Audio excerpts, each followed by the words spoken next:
Oh, Edna Wilson here, your hometown realtor as Hometown's Apple Pie with today's Education Corner. Today we're going to be talking about buying a vacation home.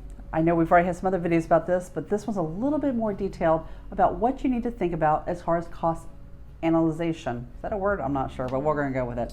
Number one, what will you be using it for? Will it strictly be for you and your family, or will you actually be renting it out to cover some of the costs of the rentals?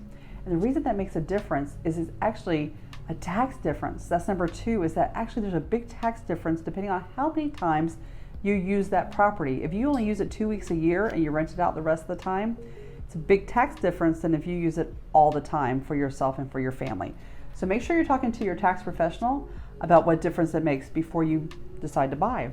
Number three, what are the city, county, and HOA rules, there you go, that you need to be aware of? So the city definitely has different rules than the county does, so depending on where the house is located. And then if it's in a homeowners association, that might have completely different rules. I know along the beaches here in Brevard County, a lot of our HOAs do allow you to rent, but they require you to rent for at least a week at a time. Some require you to rent for 6 months at a time. Sometimes it's a year at a time. So you've got to know what the rules are with your city, county, and your HOA guidelines.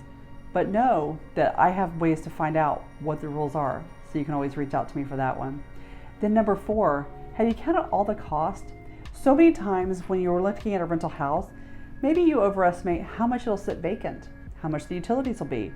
What are your sales tax and what is the bed tax? Like here in Brevard County, I believe the taxes are almost 11% by the time you do bed tax, which is like hotel tax, or sales tax. And by the way, you're responsible for paying that tax whether you collect it or not. So just be aware of that. Number five, are you going to self-manage or are you going to pay a property manager? That's a pretty big difference too.